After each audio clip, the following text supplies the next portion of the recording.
Selamat malam bagi kita semua.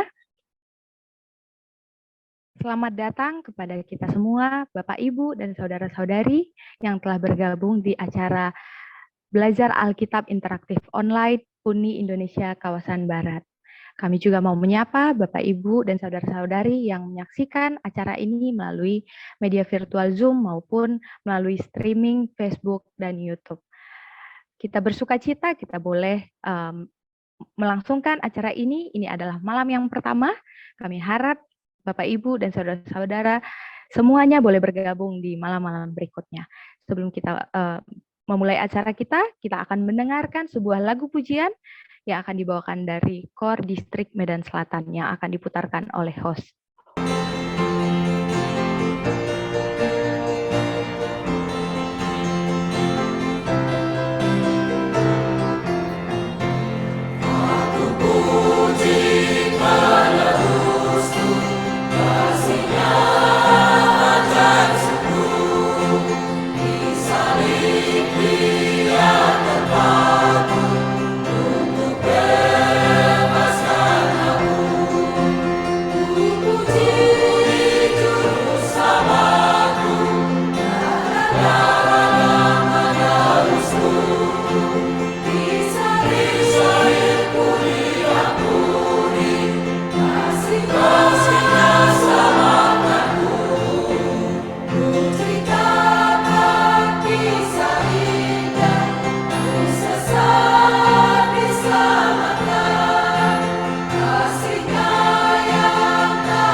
Beserta seluruh partisipan, dimanapun kami berada yang boleh tergabung dengan virtual Zoom ini. Sehingga melalui pertemuan kami pada malam ini, kami akan terberkati, kami akan diangkat dalam sukacita kedamaian oleh kuasa kebenaran firman Tuhan. Kami berdoa kepadamu Tuhan, biarlah Engkau mengurapi hamba-Mu, Pendeta Iwan Simbolon, yang akan berbicara kepada kami dalam kebenaran firman Tuhan. Demikian juga untuk pelajaran kesehatan yang akan disampaikan oleh Ibu Marta Limbo. Tuhan kiranya berbicara atas mereka kepada kami. Dengan demikian ya Tuhan, pekabaran malam ini baik pelajaran kesehatan dan firman Tuhan akan menguatkan kami, menopang kami, meneguhkan kami, menyemangati kami berjalan bersama dengan Tuhan dalam perjalanan hidup di bumi yang penuh dengan tantangan dan pergumulan. Kami mohon kepadamu Tuhan, biarlah seluruh perangkat virtual Zoom, media, jaringan yang kami gunakan, Tuhan kiranya kendalikan, sehingga boleh berjalan dengan lancar. Dengan demikian ya Tuhan, sampai berakhir pertemuan pembelajaran malam ini, kami boleh tersambung satu dengan yang lain terhadap kebenaran firman Tuhan yang akan disampaikan oleh hamba-hamba Tuhan. Terpujilah Engkau Tuhan, inilah doa kami, sempurnakan Bapa. Kami mohonkan kepadamu, di dalam nama Yesus kami sudah berdoa. Amin. Izinkan saya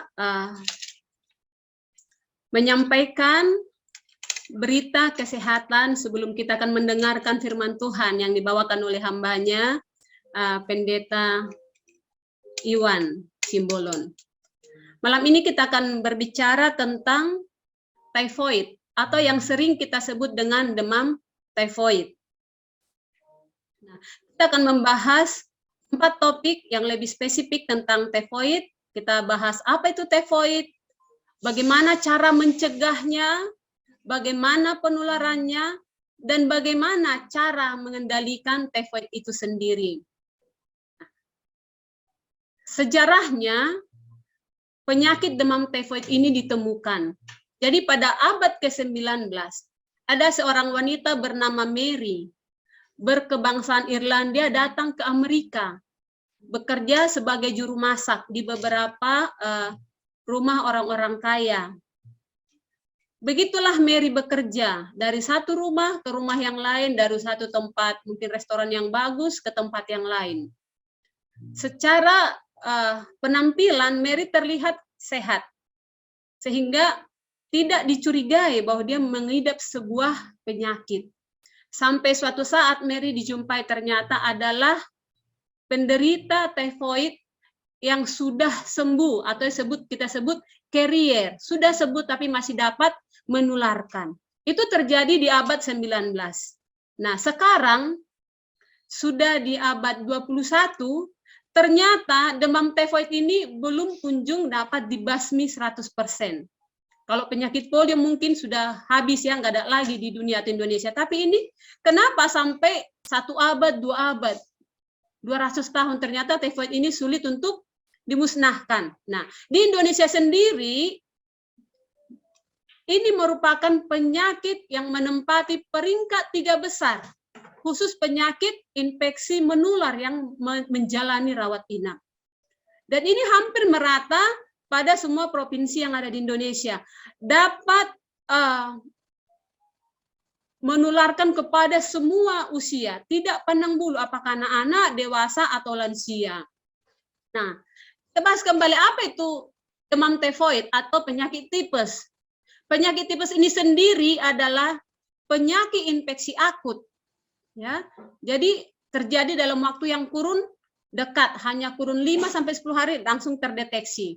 Biasanya yang diserang adalah saluran pencernaan, di mana gejalanya itu adalah demam yang semakin meningkat, yang biasanya kita temukan pada sore ke malam hari.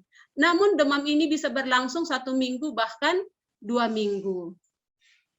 Nah, penyebabnya sendiri sebenarnya adalah bakteri Salmonella typhi, bakteri Salmonella paratyphi, bakteri Salmonella paratyphi B.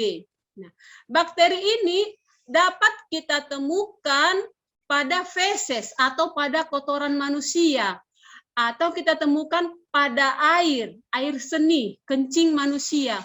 Bahkan makanan-makanan yang terkontaminasi oleh Salmonella typhi melalui buang air kecil dan buang air besar. Atau bahkan yang ketiga dikatakan ditularkan dari orang yang terinfeksi. Siapa mereka? Si penderita tapi tidak pergi ke rumah sakit, atau sudah tahu tapi tidak memilih untuk berobat, atau sudah dinyatakan sembuh tapi masih dapat menularkan. Nah, seperti inilah typhoid. Sementara gejalanya yang dapat kita lihat adalah demam semakin meningkat, bisa 39 sampai 40. Sakit kepala yang hebat, lemah atau lelah karena demam yang terus-menerus. Kita jumpai juga adanya nyeri otot, jadi badan itu seperti ngilu-ngilu, persendian. Lalu kita jumpai juga berkeringat.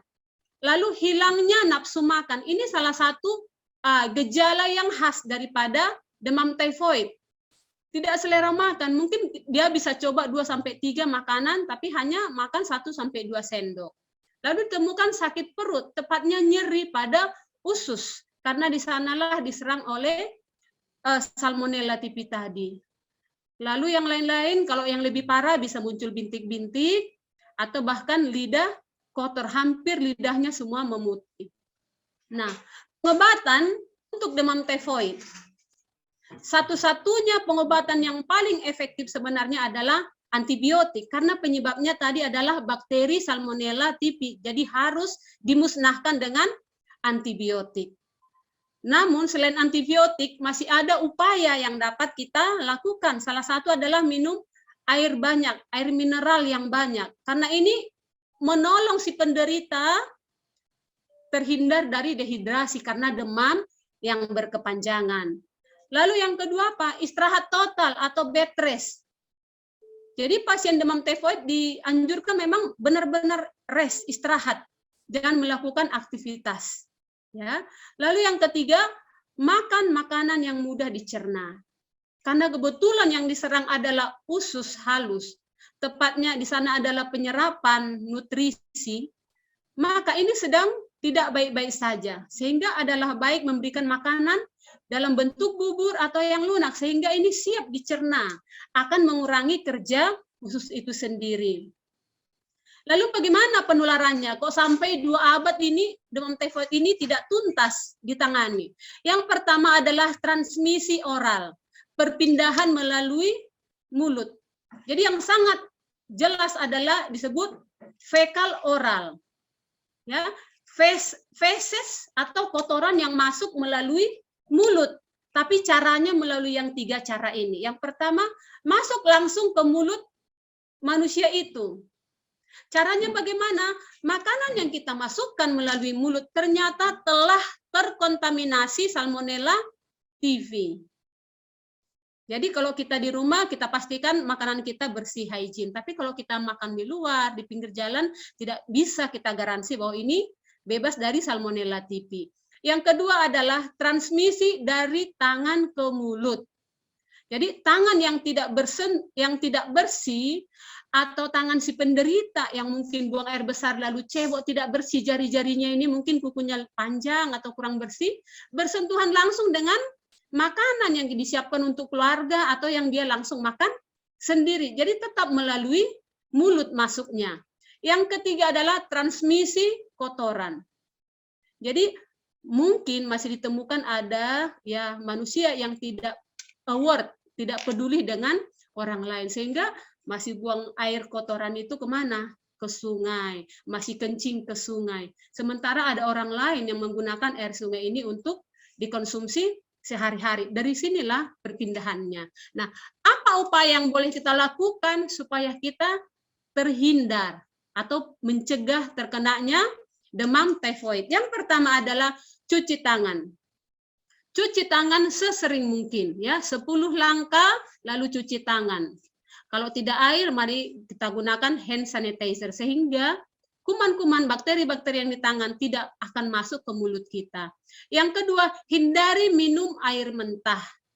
Ya, sedapan mungkin biarlah air yang dimasak kita konsumsi atau yang mungkin sudah benar-benar disaring dengan baik baru kita konsumsi. Yang ketiga hindari menggunakan es batu.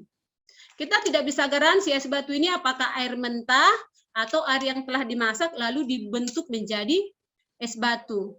Namun saudara-saudari boleh identifikasi, jika itu air panas yang dikemas menjadi es batu, nanti es batunya akan menyatu dengan air. Tapi jika itu air mentah, dia akan terlihat seperti putih atau seperti salju.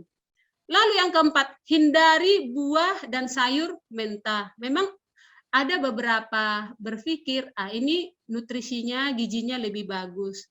Tapi kita tidak bisa pastikan apakah buah atau sayur mentah ini sudah dicelup dulu ke air panas yang cukup mematikan bakteri, sehingga bebas dari Salmonella typhi. Nah, bagaimana cara mengendalikannya? Ingat Bapak Ibu, saudara-saudari hampir 2 abad, ini belum dapat diatasi. Jadi kalau kita lihat gambar tangan ini, di tangan ini, apakah melalui makanan, melalui cairan, melalui jari, melalui lalat, atau melalui kotoran. Ini semua dapat bersentuhan dengan tangan. Sehingga sedapat mungkin, marilah kita mencuci tangan sesering mungkin. Ya. Jadi ada 3 cara mengontrol demam tifoid. Yang pertama adalah mengontrol penderita dan carrier, pembawa. Sudah dinyatakan sembuh, pulang dari rumah sakit, tapi masih menularkan. Inilah yang terjadi pada abad ke-19. Mary tidak teridentifikasi, tidak terlihat seperti orang sakit, namun dia masih carrier. Ya, jika kita merasa kita terkena demam tifoid, mari kita datangi layanan medis untuk mendapatkan terapi, sehingga ini dapat kita kendalikan. Yang kedua adalah mengontrol kebersihan. Personal hygiene, kebersihan diri. Pastikan tangan kita bersih sebelum menyentuh sebuah makanan untuk dimasukkan ke mulut. Pastikan makanan yang mau kita makan benar-benar bersih. Lalu yang ketiga adalah melakukan imunisasi. Jadi sekarang sudah ada imunisasi tifoid. Mungkin kita familiar imunisasi polio, TBC, atau yang lain, tapi tifoid juga ada imunisasi. Nah, inilah kira-kira beberapa contoh untuk mengontrol kebersihan. Ya, jika memungkinkan persediaan air itu pastikan bersih, ya kan? Sehingga kita akan terhindar dari Salmonella typhi. Nah, firman Tuhan katakan dalam kitab Roma 12 ayat 1. Karena itu, saudara-saudara, demi kemurahan Allah aku menasihatkan kamu, supaya kamu mempersembahkan tubuhmu sebagai persembahan yang hidup, persembahan yang kudus, persembahan yang berkenan kepada Allah. Itu adalah ibadahmu yang sejati. Mungkin tulisan yang lain katakan bahwa tubuh kita ini adalah bait suci. Bagaimana seharusnya kita menjaga tubuh kita supaya benar-benar sehat? Karena ini adalah ibadah kita yang sejati. Bila mana kita sehat, kita dapat bekerja untuk Tuhan. Bila mana kita sehat, kita dapat membantu pelayanan Tuhan. Ya, jadi kembali saya sampaikan bahwa penyakit demam tifoid ini erat hubungannya dengan personal hygiene, kebersihan diri sendiri. Jadi sebagai kesimpulan bagi kita, sehat dimulai dari diri sendiri. Caranya bagaimana? Menjaga kebersihan diri dan menjaga kebersihan makanan. Besar harapan saya, Bapak, Ibu, saudara-saudari, pemirsa sekalian, dengan mendengar materi ini, kita akan terhindar dari demam tifoid, sehingga kita akan mengambil peranan dalam menyelesaikan masalah tifoid yang sudah ada sejak abad ke-19. Kiranya Tuhan memberkati. Terima kasih kepada Ibu Martalina Limbong yang telah memaparkan pelajaran kesehatan yang begitu baik kepada kita mengenai demam tifoid atau yang lebih dikenal dengan penyakit tipes. Baiklah, semoga kita boleh menjaga diri kita supaya kita terhindar dari penyakit ini. Selanjutnya kita akan mendengarkan khotbah yang akan dibawakan oleh Pendeta Iwan Simbolon yang berjudul Kita Dapat Percaya Kepada Allah. Namun sebelum itu, kita akan menyanyikan lagu tema kita yang berjudul Adakah Tersurat Namaku yang akan diputarkan oleh host.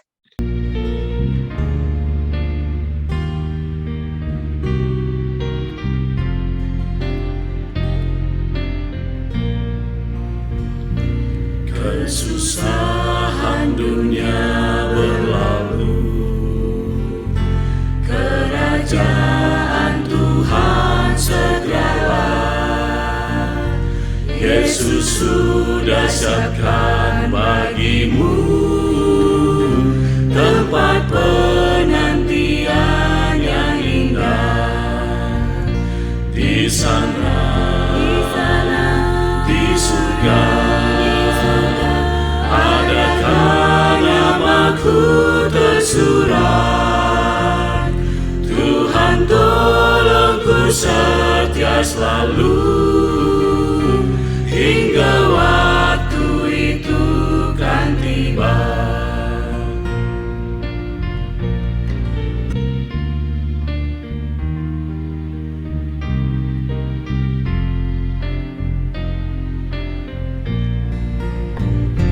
Beratkah beban di hidupmu, derita dan duka yang pilu?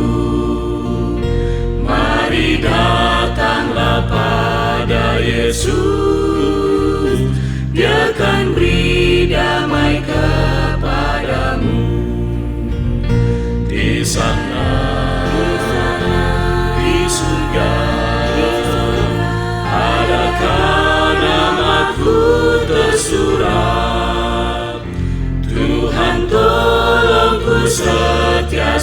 selalu, hingga waktu itu kan tiba. Di sana, di surga,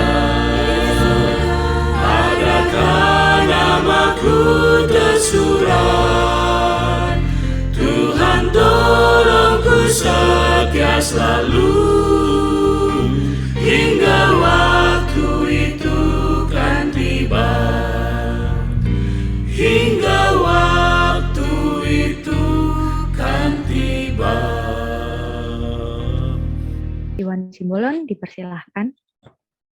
Selamat malam bagi kita semuanya, pemirsa dimanapun berada.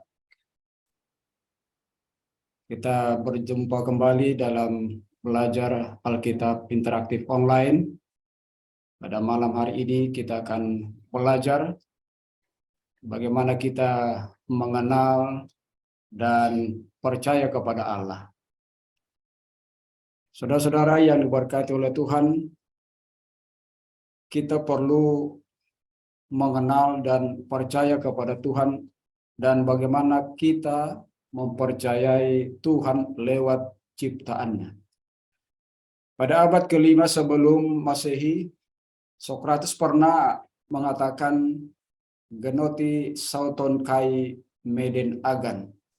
Artinya, kenalilah dirimu sendiri dan jangan berlebihan. Kita perlu mengenali diri kita sendiri agar kita boleh memahami apa yang Tuhan berikan kepada kita. Kata genotisoton, mengenali diri sendiri, berarti kita mengetahui dan memahami seperti apa diri kita ini. Kita harus mengingat keterbatasan kita. Kita mengingat bahwa kita bukan dewa, bahwa kita adalah yang fana. Bukan berarti kita ini memiliki keabadian. Itu sebabnya katakan bahwa kita perlu memahami dan mengerti diri kita sendiri. Katakan mengenali diri sendiri adalah sangat penting untuk melihat kepada diri kita yang unik ini. Memberitahukan kepada kita bahwa rancangan tubuh kita sebagai manusia memastikan adanya seorang perancang di balik ciptaannya itu. Kita melihat bagaimana para ilmuwan menjelaskan bahwa otak kita menyimpan dan mengingat ribuan gambar-gambar mental, memadukan, menyelesaikan masalah, dan menghargai keindahan, sehingga kita mengerti diri kita sendiri untuk dapat mengembangkan yang terbaik bagi setiap orang. Karena Tuhan memberikan satu keistimewaan kepada manusia yang diciptakan oleh Allah. Itu sebabnya pemazmur menyimpulkan bahwa tubuh manusia berbicara dengan jelas tentang pencipta yang ajaib, yaitu Allah kita. Pemazmur jelas mengatakan, dia menyatakan bahwa di balik ciptaannya itu ada satu oknum yang memiliki kuasa, Allah Sang Pencipta. Sehingga muncul satu pertanyaan. Katakan, siapa pencipta yang ajaib itu? Inilah yang menjadi pertanyaan. Siapa pencipta yang ajaib? Itu soalnya kita harus memahami pencipta yang ajaib itu. Dikatakan dia adalah Allah, pencipta langit dan bumi, yang menciptakan manusia dengan tangannya sendiri. Dengan tangan Allah, dia menciptakan manusia. Dia membentuk manusia itu dari debu tanah. Itulah karya Allah yang maha dahsyat. Mazmur 139 ayat 14 mengatakan, aku bersyukur kepadamu oleh karena kejadianku dahsyat dan ajaib. Ajaib apa yang kau buat. dan jiwaku benar-benar menyadarinya. Raja Daud memahami dan mengerti bahwa dia bersyukur kepada Tuhan karena Allah yang menciptakannya. Ciptaan yang ajaib, ciptaan yang dahsyat, itulah ciptaan yang maha karya itu. Adakah dalam rencana Allah untuk menciptakan manusia yang pada kenyataannya ada keajaiban, ada keunikan dari ciptaan Allah itu? Dan dikatakan dalam Kejadian 1 ayat 26, berfirmanlah Allah, baiklah kita menjadikan manusia menurut gambar dan rupa kita, supaya mereka berkuasa atas ikan-ikan di laut dan burung-burung di udara, dan atas ternak, dan atas seluruh bumi, dan atas segala binatang melata yang merayap di bumi. Para pemirsa dimanapun kita berada, firman Tuhan mengatakan Tuhan menjadikan manusia menurut gambar, menurut rupanya. Tuhan menjadikan manusia dan hewan laut. Saudara, Kejadian 1 ayat 27 juga menjelaskan, dikatakan maka Allah menciptakan manusia itu menurut gambarnya. Menurut gambar Allah diciptakannya dia laki-laki, dan perempuan diciptakannya mereka. Artinya Tuhan menciptakan manusia itu segambar dengan rupa Allah, seturut dengan kehendak Allah. Allah menciptakan manusia. Sehingga adakah pernyataan dari ciptaan Allah, ciptaan yang dibuat oleh Allah itu menjelaskan tentang dia sebagai pencipta? Adakah terkandung di sana dalam setiap penciptaan yang Tuhan berikan, Tuhan lakukan? Adakah di ciptaannya itu menjelaskan bahwa Allah adalah pencipta? Jawabannya ya, ada. Itu saja dikatakan seluruh ciptaan dengan tegas menyaksikan tentang Allah perancang agung Allah kita itu. Allah pencipta yang tak terbatas, yang memiliki kuasa. Dialah Allah sang pencipta yang harus kita puji dan kita muliakan. Dan Mazmur 19 ayat 2 menjelaskan, langit menceritakan kemuliaan Allah, dan cakrawala memberitakan pekerjaan tangannya. Di sini jelas dikatakan bahwa langit pun dia bisa menceritakan kemuliaan Allah di balik ciptaannya itu. Dan cakrawala juga memberitakan pekerjaan tangan Tuhan yang maha agung, pencipta maha karya, yang maha kudus itu. Saudara pemirsa dimanapun kita berada, kita bersyukur kepada Tuhan. Kita diberikan satu penjelasan bagaimana kita memahami. Dalam Kejadian 1 ayat 1 juga mengatakan, pada mulanya Allah menciptakan langit dan bumi. Dan Kolose 1 ayat 17 juga mengatakan, Ia ada terlebih dahulu dari segala sesuatu, dan segala sesuatu ada di dalam Dia. Jadi Tuhan memberikan segala sesuatu ada di tangan Tuhan. Dia menciptakan bumi ini, Dia menciptakan alam semesta, Dia juga menciptakan manusia. Di baliknya itu ada cerita yang menyatakan bahwa Allah yang sebagai pencipta kita yang maha karya. Kita tahu bahwa manusia tidak bisa membuat sesuatu dari yang tidak ada menjadi ada. Tetapi Allah, Dia bisa menjadikan, Dia bisa menciptakan sesuatu yang tidak ada bisa menjadi ada. Itulah luar biasanya Allah kita itu. Manusia bisa menciptakan sesuatu karena memang sudah ada bahan yang Dia buat.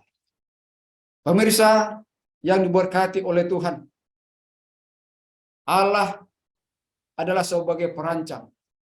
Tuhan adalah sebagai pencipta. Dia menciptakan, dia juga memelihara semua ciptaannya. Artinya Tuhan tidak hanya menciptakan, menjadikan, tetapi dia juga merancang, dia menciptakan, dan dia juga memelihara ciptaannya. Itulah luar biasanya Tuhan. Dia tidak melepaskan ciptaannya itu. Dia pelihara ciptaannya itu dengan baik, agar ciptaannya itu dia bisa memuliakan nama Tuhan. Allah sebagai perancang, Allah yang merancang langit yang penuh bintang cakrawala, Allah juga menciptakan alam semesta, datang dalam suatu hubungan secara pribadi dengan manusia. Merupakan satu hubungan pribadi, hubungan yang baik. Tuhan menjadikan langit dan bumi. Tuhan menciptakan manusia agar ada hubungan secara pribadi antara yang diciptakan dan Sang Pencipta. Alkitab tidak berusaha membuktikan Tuhan. Dan Alkitab menyatakan keberadaannya. Artinya Alkitab itu dia tidak berusaha membuktikan Tuhan. Tetapi Alkitab jelas menyatakan keberadaan Allah. Alkitab menyatakan kuasa daripada Allah. Sehingga ada seorang yang bernama Dr. Arthur Conklin. Katakan kemungkinan kehidupan berasal dari ketidaksengajaan adalah sama dengan probabilitas munculnya sebuah kamus lengkap dari ledakan pada sebuah rumah percetakan. Inilah yang dikatakan oleh Dr. Arthur Conklin. Kehidupan berasal dari ketidaksengajaan. Tetapi Tuhan menciptakan manusia, menciptakan alam semesta. Itu bukan kebetulan. Tetapi Tuhan adalah perancang. Dia bentuk dengan sedemikian rupa. Tuhan memberikan napas hidup kepada manusia itu. Sebagai contoh, katakan bahwa Allah mempunyai hubungan pribadi dengan hambanya, yaitu Musa. Tuhan memberikan hubungan. Tuhan memiliki hubungan pribadi dengan hambanya, dengan Musa. Begitu juga dengan kita sekarang. Tuhan mempunyai hubungan pribadi dengan kita. Bagaimana hubungan kita dengan Tuhan? Bagaimana komunikasi kita dengan Tuhan? Karena Tuhan adalah pencipta. Dia memberikan kehidupan kepada kita. Tuhan mencukupkan segala kebutuhan kita. Tuhan memberikan yang terbaik kepada kita. Agar kita memiliki hubungan kepada Sang Pencipta, yaitu Allah kita. Saudara yang diberkati oleh Tuhan, Keluaran 33 ayat 11 mengatakan, dan Tuhan berbicara kepada Musa berhadapan muka seperti seorang pembicara kepada temannya. Kemudian kembalilah ia ke perkemahan, tetapi abdinya Yosua bin Nun, seorang yang masih muda, tidaklah meninggalkan kemah itu. Artinya Tuhan berbicara kepada Musa. Dia memiliki hubungan baik dengan Allah. Joshua juga adalah seorang yang muda. Dia juga memiliki hubungan baik karena dia yakin dan percaya Allah adalah Sang Pencipta. Agar dia boleh memuliakan nama Tuhan. Dan itulah sebabnya di dalam firman Tuhan Yohanes 15 ayat 14 dikatakan, kamu adalah sahabatku. Bila mana kita memiliki hubungan dengan Allah dan Tuhan memperhatikan segala kebutuhan kita. Yohanes katakan, kamu adalah sahabatku. Persahabatan antara pencipta dengan yang diciptakan. Dengan sebaliknya juga kita memiliki hubungan baik kepada Sang Pencipta itu. Agar kita memiliki satu hubungan yang baik dengan Allah. Allah yang Maha Kuasa, yang merancang makhluk hidup, yang menciptakan manusia dan juga hewan, dan memelihara galaksi juga merindukan satu hubungan pribadi dengan manusia. Memiliki hubungan pribadi antara pria dan wanita, anak lelaki dan perempuan. Jadi Tuhan menciptakan manusia itu agar ada hubungan kita dengan Tuhan. Karena Dia adalah Sang Pencipta.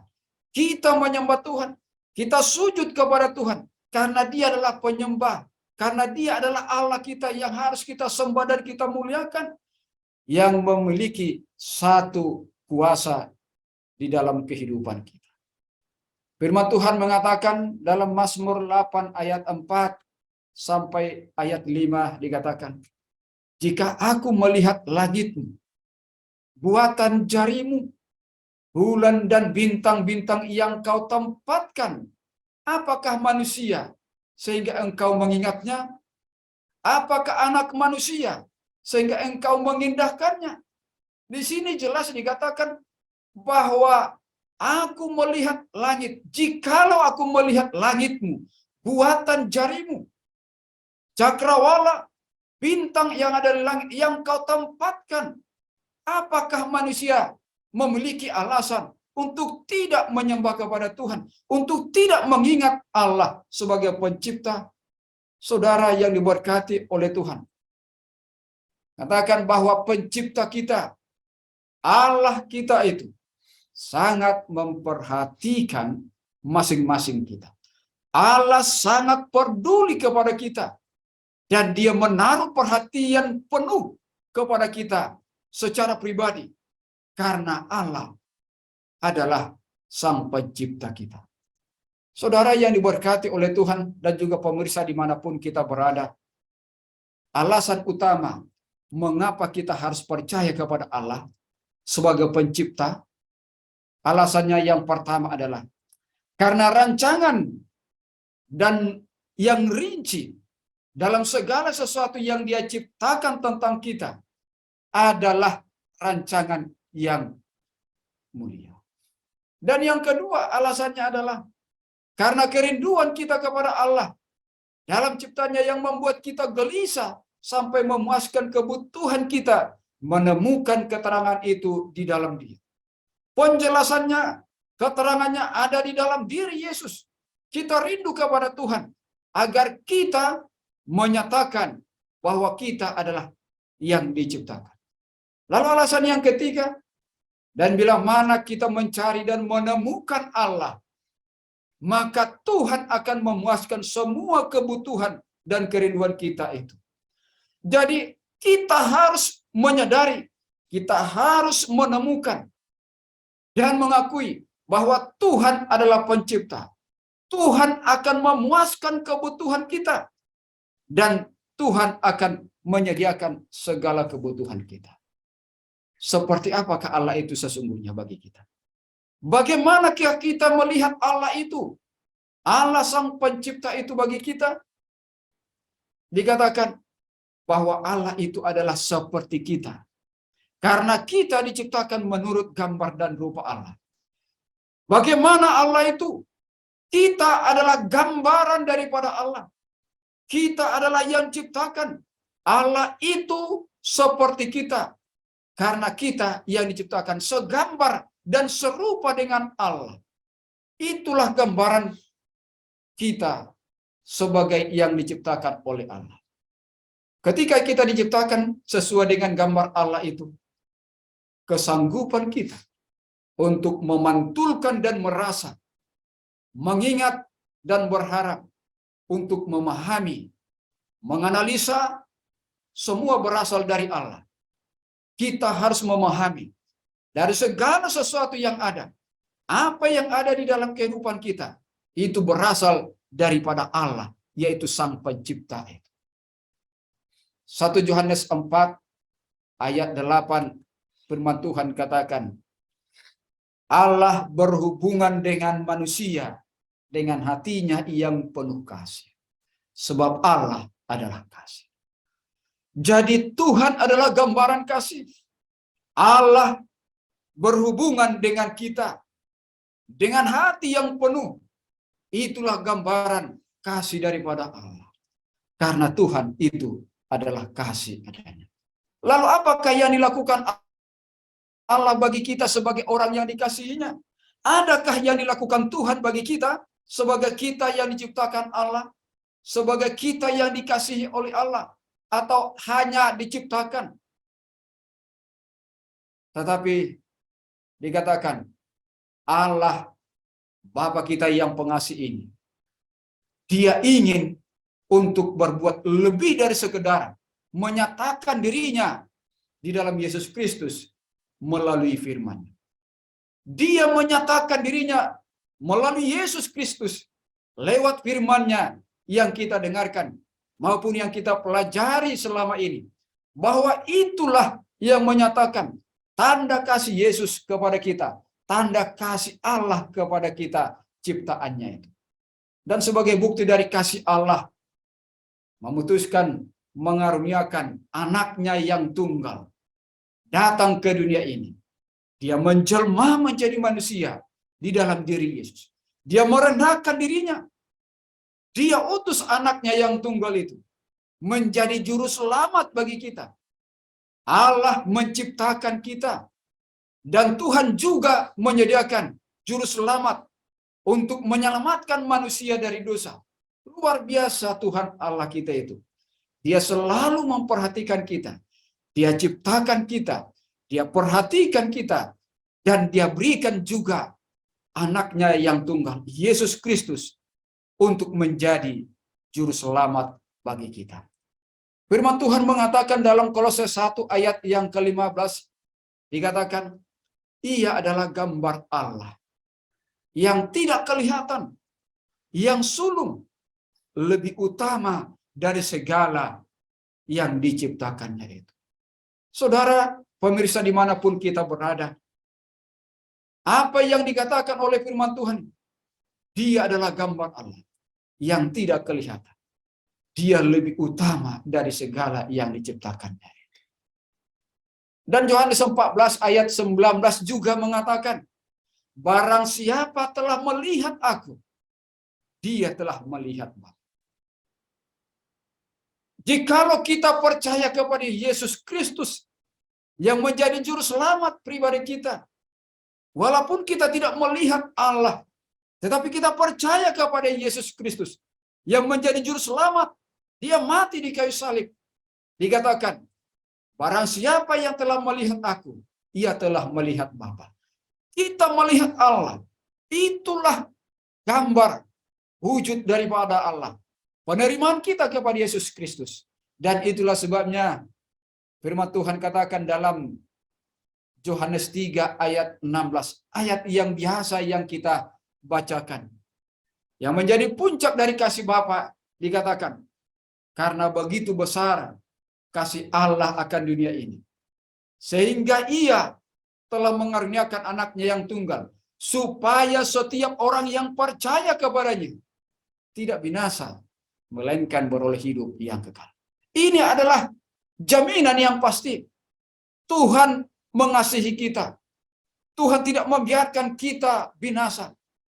Tuhan sudah memberikan jalan keselamatan lewat anaknya Yesus Kristus. Mereka melihat pekerjaan tangan Allah di langit dan keindahan alam itu memancarkan dan menceritakan kuasa daripada Allah, menceritakan kemuliaan Allah.